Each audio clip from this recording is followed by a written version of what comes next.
Livro dos Salmos, capítulo 23. Eu quero refletir com você nessa noite sobre aprendermos a discernir a bondade de Deus. Cada dia aprendendo a observar e a ter discernimento do quanto o Senhor é bom e o quanto o Senhor cuida de nós. A palavra do Senhor diz assim: o Senhor é o meu pastor, nada me faltará. Ele me faz repousar em pastos verdejantes, leva-me para junto das águas de descanso, refrigera-me a alma, guia-me pelas veredas da justiça, por amor do seu nome. Ainda que eu ande pelo vale da sombra da morte, não temerei mal nenhum, porque tu estás comigo. O teu bordão e o teu cajado me consolam. Preparas-me uma mesa na presença dos meus adversários. Unges minha cabeça com óleo, o meu cálice transborda. Bondade e misericórdia certamente me seguirão todos os dias da minha vida, e habitarei na casa do Senhor para todo o sempre. Queridos irmãos, quando nós pensamos num dia como esse, talvez a gente traga no coração uma gratidão um tanto quanto forçada, talvez, né? Muitos são ligados a uma questão de pensar: por que tem que ter um dia e nesse dia eu tenho que agradecer? É porque veio de um outro país, é porque veio de uma outra cultura, é porque alguém achou bonito e trouxe para cá. E de fato, quando isso veio para o Brasil, um homem que foi diplomata, por ter visto uma solenidade nos Estados Unidos, e achou aquilo tão bonito, na igreja de São Patrick, trouxe para o Brasil e colocou isso para o presidente à época, Gaspar Dutra. E ele então, movido por essa beleza, ele disse: vamos fazer aqui também. É uma oportunidade, é mais uma festa, é mais um momento. E sem talvez almejar algo maior, nomeou-se então essa data. Mais à frente a data foi oficializada no calendário. Mas as igrejas protestantes amaram, porque é de fato mais uma oportunidade para que venha haver para o povo um ponto de ligação, um ponto de contato, um ponto de poder anunciar que há um Deus que nos abençoa, que nos cuida, que nos ama, e que as coisas que nós vemos e as benesses que nos visitam, elas não vêm apenas do nosso esforço, da questão de nós termos destreza naquilo que fazemos, nos sermos bons em algumas coisas, mas nós nos lembrarmos que se o Senhor não edificar a casa, que se não for o Senhor que nos sustenta, se não é o Senhor que nos dá condições de desenvolver bem o nosso trabalho, tudo será em vão. Como diz no Salmo, né? Se o Senhor não guardar a cidade, o sentinela pode vigiar o tempo todo. Se o Senhor não conceder a bênção, as coisas serão complicadas. E esse salmo, irmãos, é um salmo simples, é um salmo muito didático, é um salmo que nós vemos um rei cheio de poder, capacidade, cheio de grandeza, autoridade, mas um rei que é extremamente humilde, que tem um coração completamente aberto, e um rei que confessa de fato de onde vem a grandeza do seu reino, de onde vem a paz que ele carrega no coração, de onde vem a confiança para aqueles momentos mais agudos e mais difíceis. E esse rei aprendeu desde muito cedo que o Senhor estava sempre com ele. E ao compartilhar nesse cântico, nessa palavra, nessa poesia, ele deixa registrado, não apenas para a sua época, mas para todas as épocas, lições valorosas, irmãos, que nós podemos aplicar e aprender, não somente hoje, mas dia a dia na nossa caminhada, dia a dia no nosso trabalho, na família, nas nossas amizades e principalmente no nosso relacionamento com Deus. Quero compartilhar então, a partir do verso de número 1, querido irmão e irmã, que o rei, o grande rei, ele se coloca na condição de uma ovelha. Naqueles dias, numa sociedade extremamente agrícola, numa sociedade que dependia sempre da colheita, que dependia do cuidado com os animais, pecuária, cultivo, eram as bases da economia, da sobrevivência daquele povo. Aquele rei, muitas vezes, ele era visto e comparado pela população como um pastor de ovelhas. E as pessoas viam na figura daquele rei alguém que cuidaria delas e alguém que proporcionaria meios para que aquele povo, que se via muitas vezes sim como ovelha, como um rebanho, como um grupo que caminhava debaixo daquela liderança, tivesse as suas questões mais básicas sendo satisfeitas. Se você pensar no que uma ovelha precisa para viver, ela vai precisar de alimento, de água e de proteção diante dos predadores. Se você pensar o que um povo basicamente precisa para caminhar e se desenvolver, ele precisa de ter acesso ao alimento, precisa ter dia a dia saúde e um cuidado sobre si, e ele precisa também de proteção, para que possa desenvolver as suas habilidades, para que possa trabalhar, cuidar da sua família, para que possa avançar e servir a sociedade no tempo que lhe é proposto. Davi começa esse salmo então dizendo que não era ele o pastor, que não era ele que tinha a capacidade de cuidar e de fazer com que aquele povo fosse um povo próspero, mas ele coloca exatamente que o Senhor, o Criador, o Deus Todo-Poderoso, era o pastor da vida dele, e por isso ele declarava com toda tranquilidade: nada me falta dia a dia, nada me vem a ter qualquer tipo de saudade, de desejo, de procura desesperada, porque o Senhor sempre me satisfaz, o Senhor sempre me dá quantidade para que eu tenha dentro do meu lar e possa dividir com mais um ou mais outro. Se você olhar para o Novo Testamento, o apóstolo Paulo, escrevendo aos Filipenses, vai dizer a mesma coisa no capítulo 4, nos versos 11, 12 e 13. Ele diz assim: eu sei passar pelo momento de dificuldade, mas eu sei também estar bem diante da bonança e ter todo tipo de prosperidade, e aquilo não sobe no meu coração, não me enche de orgulho. Tanto sei passar pelas lutas quanto passar pelas grandes bênçãos, porque eu posso todas essas coisas, não olhando para mim mesmo, mas aquele que me fortalece dia a dia. Tudo posso naquele que me fortalece. Mas é interessante, irmãos, que eu e você talvez não sejamos treinados assim, e nós precisamos às vezes nos voltar para o que Deus faz conosco.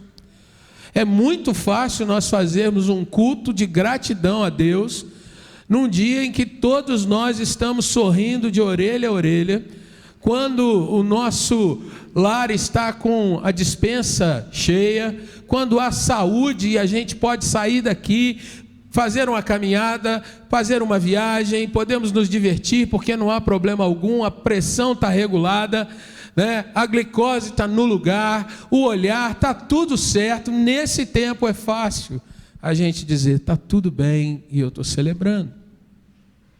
É muito fácil nós dizermos que amamos a Deus, que o servimos, quando os nossos sonhos estão sendo concretizados. E a gente diz então: olha, está em paz. Me lembro, a gente estava aqui na terça-feira à noite no ensaio do grupo de louvor da igreja. Ao final nós nos dividimos em duplas, fomos orar, e o meu parceiro de oração, eu pergunto para ele: você quer que ore pelo quê? E ele diz: está tudo bem, eu só quero agradecer a Deus. E aí ele virou para mim: e você? Eu falei: mesma coisa, eu só quero agradecer a Deus. Assim é bom demais, não é? A gente louva a Deus, a gente exalta ao Senhor, porque está tudo em paz. E se você ver os versículos 2 e 3 desse salmo, é o momento em que o salmista está dizendo que Deus é o seu pastor, nos momentos de bonança, nos momentos de tranquilidade, no cotidiano. E se você prestar atenção, você vai ver que Deus está concedendo a Davi, ao salmista aqui, primeiro, repouso, descanso, tempo para que ele possa resgatar a saúde, talvez depois de um dia de trabalho, repouso depois de um momento de esporte, né? Quem sabe nos dias dos jogos lá de Israel, a Copa do Mundo do Antigo Oriente Próximo, Israel acaba de ganhar do Egito de 2-0, Davi fez um gol, e o Senhor vai dar a ele depois aquele momento de repouso. Mais ainda ele diz, ele leva-me em pastos verdejantes, aquela grama mais suculenta, mais saborosa para uma ovelha, o viço, o prazer de comer, a tranquilidade de poder ter o alimento na mesa. Leva-me para junto de águas de descanso. O Senhor vai refrigerando a minha alma, o meu pensamento, aquilo que dia a dia eu preciso ter sempre bem para discernir as coisas que eu preciso desenvolver, as atividades, as tarefas. O Senhor vai me guiando pelas veredas do entendimento, da justiça, para discernir o que é certo e o que é errado, diante das minhas atividades mais naturais, e Ele diz, por amor do seu nome. Querido irmão, olha para o texto que está diante de você. Quando a gente vai aprendendo a discernir a bondade de Deus, olha o que acontece quando Davi expõe esses 2 versículos. Se você observar cada verbo que está aí colocado, Davi está dizendo, Ele me faz, é Ele quem me leva, é Ele quem me refrigera, é Ele quem me guia. Deus faz todas essas coisas. E aqui, irmãos, a gente pode ver um rei que não está dizendo como muitas vezes eu e você falamos, se eu tiver saúde, ninguém me segura. Eu só peço a Deus que me dê saúde, que o resto está tudo certo. Quantas vezes você não ouve essa expressão? Quantas vezes, irmãos, na nossa falta de sabedoria, nós achamos que se Deus me der apenas aquilo que eu consigo enxergar, que seria o suficiente para mim, está tudo resolvido. Eu não preciso de muitos amigos. Se Deus me der só o reverendo Pedro Felipe de amizade, está tudo ok. Eu não preciso de muita coisa, mas se Deus só me der aquele pouquinho, e eu julgo que naquilo que eu enxergo está a solução. Porém, o rei Davi, ele começa a dizer, olha, Deus que me dá o repouso, ou seja, Deus sabe a hora que eu estou mais cansado, extenuado e preciso descansar. Talvez fique bom para a gente se lembrar aqui de Elias, no momento que estava extremamente desgastado, a sua mente já estava meio que batendo biela, como a gente diz por aí. E Deus, ao invés de enviar uma cura, um renovo, Deus diz para Elias, apenas dorme. Depois deu comida, dorme mais um pouco, você precisa de descanso. Veja que Davi confessa, Ele é quem me leva para repousar em lugares verdejantes, aprazíveis, saborosos. Ele me leva para junto de águas que trazem renovo, refrigério. Ele traz isso para a minha alma. Ele me guia por veredas que me mostram o correto e o incorreto para que eu aprenda sobre isso. E olha que interessante, irmãos, o final do verso de número 3 tem uma expressão muito linda que traz para a gente o sentido do quanto Deus faz as coisas por nós, não porque eu e você tenhamos algum destaque, Não porque em nós Deus viu alguma coisa que não viu em outra pessoa e falou, não, essa irmã aqui merece, essa filha aqui, é para ela que eu vou entregar todas as coisas. Mas Davi tinha o conhecimento que Deus fazia isso porque ele, Deus, amava e zelava pelo seu próprio nome e o compromisso que ele tinha feito com aquele povo. A aliança que ele havia estabelecido lá atrás, proclamou aquilo para Abraão, Deus zelava por aquilo ali. Há um outro salmo que traz exatamente essa expressão, quando ele mostra para aquele povo por que tinha tirado eles lá do Egito. Salmo 106, verso 8, a gente pode ler assim: mas ele os salvou por amor do seu nome, para lhes fazer notório o seu poder. Irmãos, quando nós aprendemos sobre a bondade de Deus nos tempos de bonança, nos tempos em que a gente pode olhar e ver as coisas boas que o Senhor nos concede, a gente precisa trazer para o nosso coração que Deus é um Deus que tem compromisso com Ele mesmo, com a sua glória, e nesse compromisso Ele nos inclui, ou seja, Deus jamais vai falhar em nos cuidar, em nos amparar. Quantas e quantas vezes, diante de nós, coisas boas acontecendo, mas talvez na nossa grandeza, na nossa arrogância, no nosso orgulho, a gente vai dizendo que tudo aquilo é por conta da nossa competência, por conta da nossa destreza. Trazendo aqui para o nosso aprisco, o ministério só anda porque eu estou ali dentro. Só está indo bem porque eu estou fazendo muito, eu estou trabalhando dia e noite. A família só funciona porque eu estou ali me gastando, eu faço.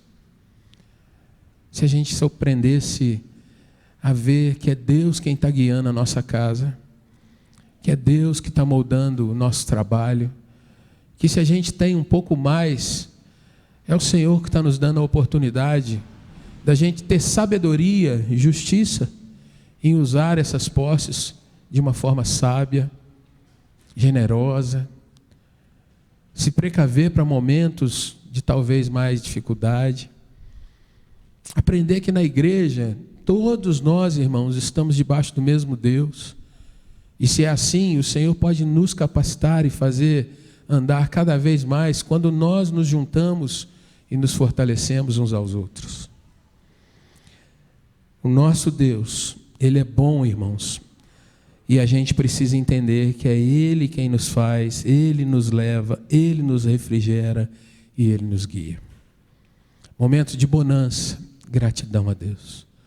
Declaração do Deus cuidador de nós. Mas olhe para os versos 4 e 5, porque a gente precisa de aprender a discernir a bondade de Deus também nas adversidades. Também naquelas horas, irmãos, em que a gente se olha e fala: Senhor, acho que dessa noite não vai mais. Senhor, se não tiver realmente um milagre, desse mês não passa. Enquanto Davi, lá nos 2 e 3, falava sobre o que Deus faz, o verso de número 4 agora começa com ele andando. E se a gente para aqui, irmãos, andando pelo vale da sombra da morte, a gente começa a pensar, talvez Davi agora se veja solitário. Talvez Davi esteja olhando e pensando: Deus me levou a tantos lugares bons, mas agora eu estou andando no vale da sombra da morte, num vale de uma tremenda adversidade, de uma luta gigantesca. Mas olha que ele já aprendeu, ele já vivenciou momentos que são grandiosos, e ele então vai dizer que não teme nem o vale da sombra da morte. E aqui, por esse vale, nós podemos trazer aqueles males que vêm sobre nós, na nossa área de saúde, naqueles momentos em que a gente sabe que se determinada situação acontecer, talvez a gente não vai resistir. Mais ainda, Davi tinha no coração, irmãos, um sentimento que talvez eu e você tenhamos muita dificuldade de lidar com ele, que é a nossa própria finitude. Deus nos fez para uma vida e uma vida plena, lá na criação, uma vida eterna. Porém, quando o pecado entra nessa história, quando caímos, e os nossos pais lá atrás fizeram isso, e nós herdamos, por conta de sermos uma geração, uma raça, a finitude passou a ser aquilo que determina os nossos dias. A questão de nós nos vermos a cada dia talvez um pouco mais cansados, limitados, e às vezes olharmos de frente e falar: de fato os meus dias estão se acabando, eu estou entrando nesse vale, no vale em que essa sombra já aumenta sobre a minha vida. Talvez esse vale, querido irmão, ainda não me atingiu diretamente, mas atinge alguém muito perto de mim. Alguém que eu amo, alguém que estava do meu lado, alguém que até uns dias atrás estava plenamente firme e forte, mas que de repente eu olho e está num leito de enfermidade. Como ver a bondade de Deus nessas horas? Como ver que Deus é bom nesses tempos em que a gente, num certo sentido, se vê assim desprotegido? E aí Davi diz: eu não vou temer, porque a tua presença, a tua grandiosa presença, a tua poderosa presença está comigo. Irmãos, a presença do Senhor é que nos consola, nos redime, nos enche novamente de um olhar que não está na questão terrena.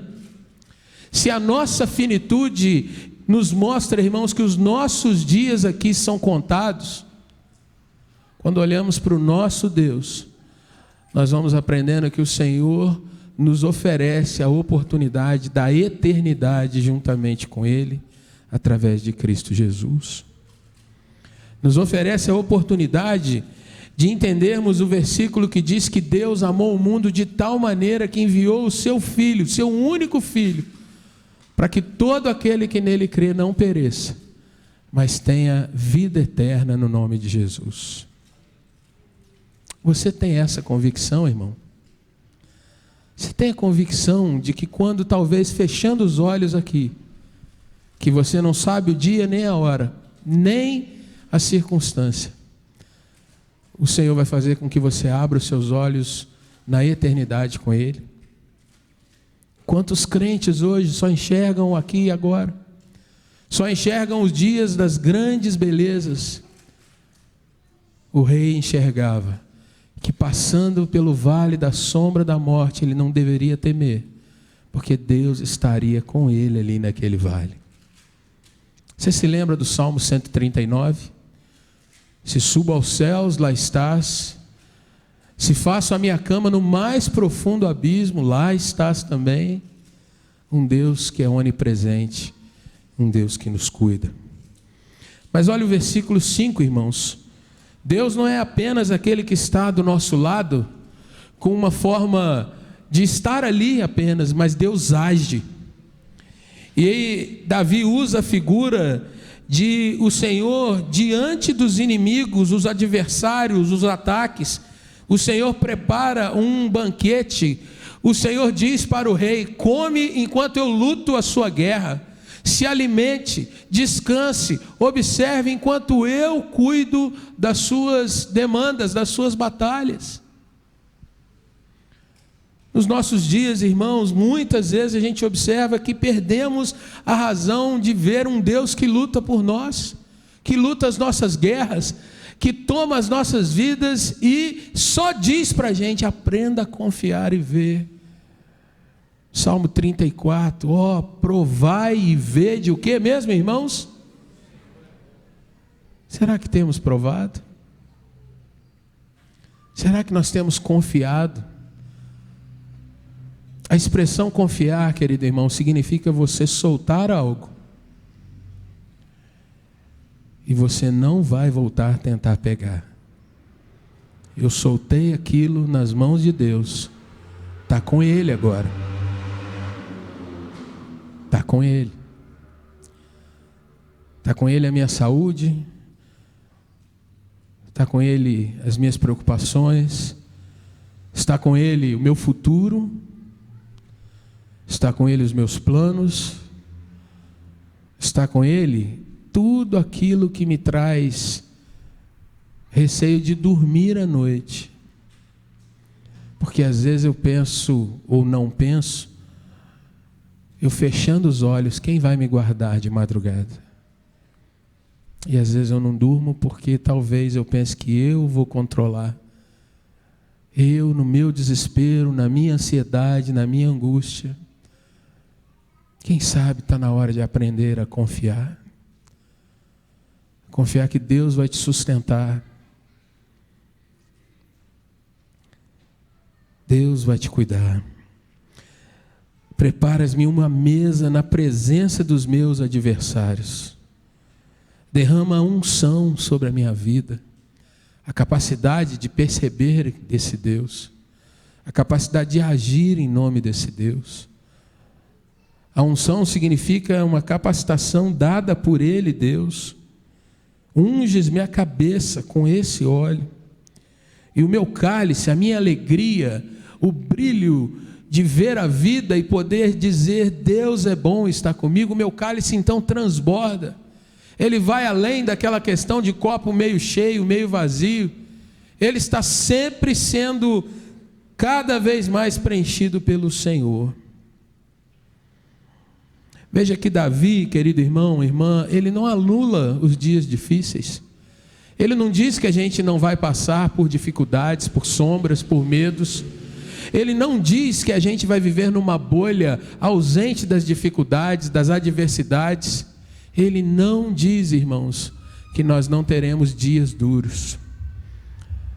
Mas ele diz que Deus estará conosco e vai nos abençoar em meio a esses dias duros. Deus é bom. Por fim, o verso 6 traz algo que você precisa ter muito guardado no seu coração. Decora esse versículo, irmão.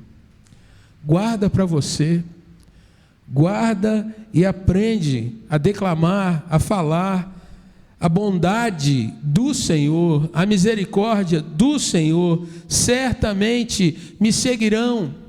E aqui, irmãos, não quer dizer uma questão de que Deus talvez esteja desavisado, e se você não orar, não colocar diante dele, ele não vai ficar sabendo. Ao contrário, a Bíblia nos mostra aqui, irmãos, que o nosso Deus antevê, ele é providente, é aquele que prepara todas as coisas para nós, antes mesmo que a gente já tenha noção delas. Não é que a bondade e a misericórdia vão me seguir de uma forma a me procurar, mas elas vão ser a minha companhia por onde quer que eu venha passar. Bondade, a capacidade de ver as coisas boas que Deus faz.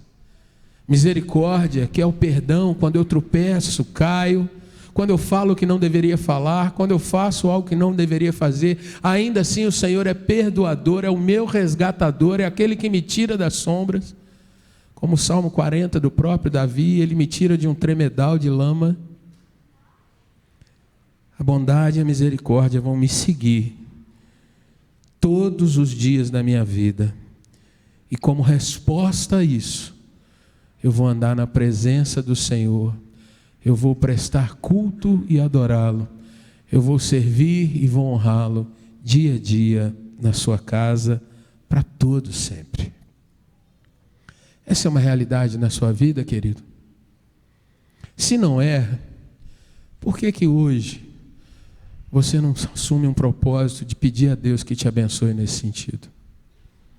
Se essa não é uma realidade e você talvez ande amedrontado, inseguro, o Senhor Jesus é aquele que é a bondade do Senhor manifesta, encarnada, tangível para cada um de nós. E o Senhor Jesus, irmãos, nos oferece a questão de andar conosco, de estar sempre perto e batendo a nossa porta. Essa é uma noite de ação de graças. Mas talvez possa ser uma noite de você dizer: Senhor, talvez eu não aprendi ainda o que seja viver ação de graças. E eu queria aprender no meu coração a demonstrar isso, a viver isso, a confiar em Ti e ver o quanto o Senhor é bom na minha caminhada. Se essa tem sido a sua realidade, meu irmão, minha irmã, você já tem vivido assim. É tempo de glorificar a Deus, porque apesar das lutas, o Senhor tem cuidado de nós e nos mantido a cada dia. Para alguns isso é muito pouco, para outros isso é fantasticamente grande. E louvado seja Deus por todas as coisas. Vamos orar mais uma vez?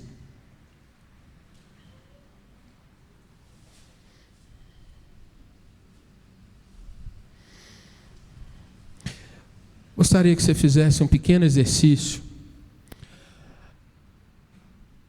Você se lembra como esse ano começou? Eu posso me lembrar, querido irmão, minha irmã, mês de janeiro, a gente ainda tinha insegurança de como a gente começaria escola dominical na nossa igreja, se haveria segurança para as classes.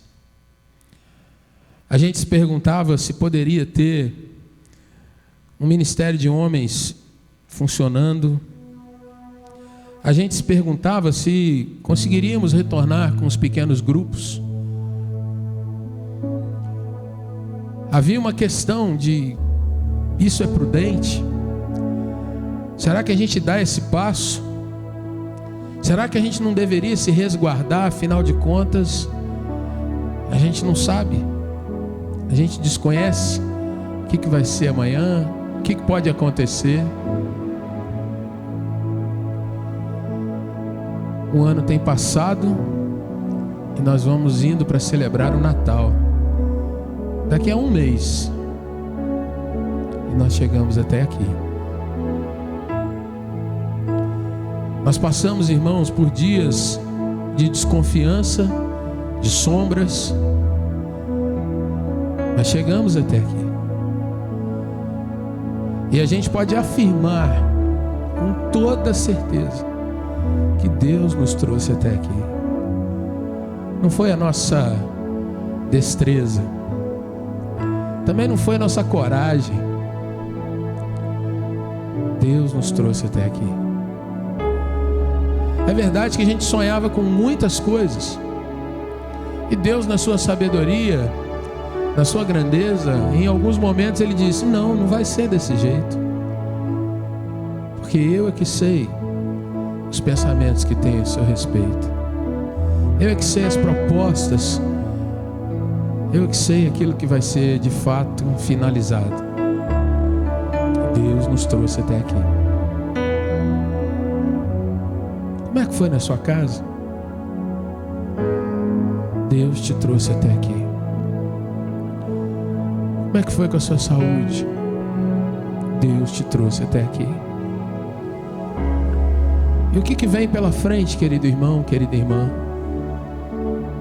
Será a reclamação e dizer para Deus assim: Senhor, não é do jeito que eu quero, não foi isso que eu planejei, mas ainda assim eu me submeto à tua vontade.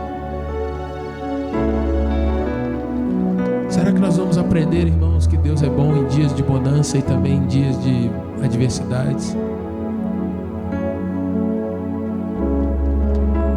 Será que nós vamos aprendendo que numa vida finita, que vai passar, a gente precisa cada vez olhar para a nossa eternidade e saber que é para lá que o Senhor tem nos chamado, para que a gente não se agarre demais nos valores dessa vida,